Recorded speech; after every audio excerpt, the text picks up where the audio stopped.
Assalamualaikum warahmatullahi wabarakatuh. Bismillah, alhamdulillah, wassalatu wassalamu ala rasulillah wa ba'd. Saudaraku yang semoga dirahmati oleh Allah subhanahu wa ta'ala, di tengah kondisi tersebarnya virus corona di berbagai wilayah, bahkan belahan dunia, ada sebuah ayat yang siokianya menancap kokoh di dalam hati, serta mengalir menyelusuri diri ini. Ayat yang bisa mengubah arti kehidupan yang fana ini.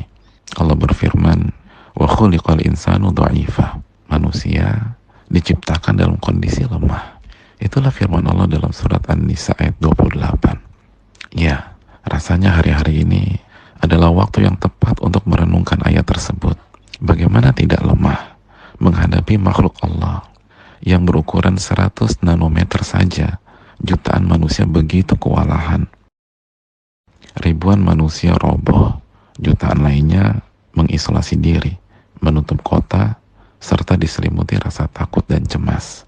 Dan ketika makhluk yang ukurannya 3 juta lebih kecil dibanding 1 biji kacang wijen ini masuk ke dalam tubuh manusia, maka apa yang terjadi? Dalam hitungan 2-14 hari pasca paparan, saluran napas manusia meradang, batuk-batuk, dan demam. Segagah apapun tubuhnya, dalam hitungan kurang dari 7-14 hari setelah paparan, badannya pun pegal-pegal, sekekar apapun fisiknya.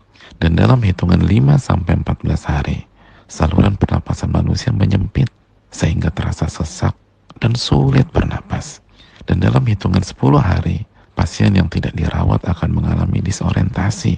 Ia bingung terhadap situasi. Beberapa kasus terjadi penurunan nalar dan menjadi irasional. Dan dalam hitungan 19 hari, pasien tanpa perawatan berpotensi besar kehilangan nyawa. Mayoritas meregang nyawa karena gagal bernapas. Hal di atas tentu saja tergantung takdir Allah subhanahu wa ta'ala. Lalu kondisi imunitas tubuh manusia dan berbagai faktor lainnya. Belum lagi dampak ekonomi global yang semakin terpuruk. Maka tidakkah pemandangan ini menunjukkan betapa lemahnya kita sebagai manusia?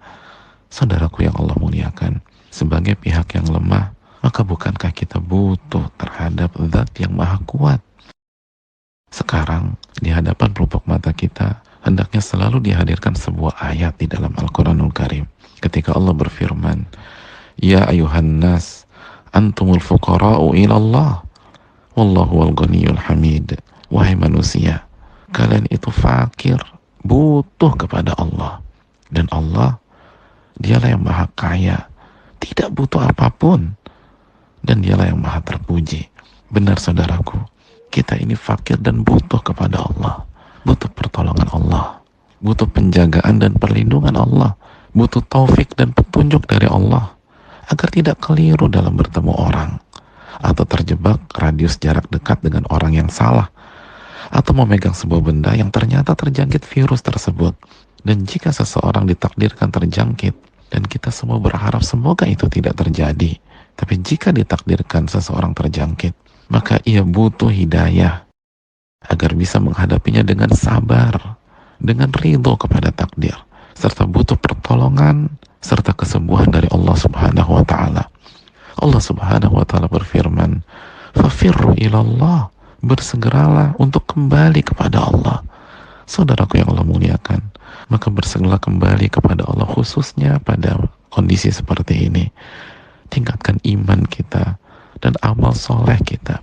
Panjatkan doa, ingat kepada Allah, jaga diri dari maksiat dan dosa, khususnya pada hari-hari ini.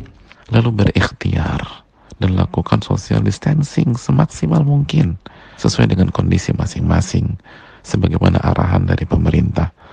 Saudaraku, semoga Allah menjaga kita semua dan semoga kita bisa melalui hari-hari ini sehingga kembali normal kembali dengan pertolongan taufik dan hidayah dari Allah subhanahu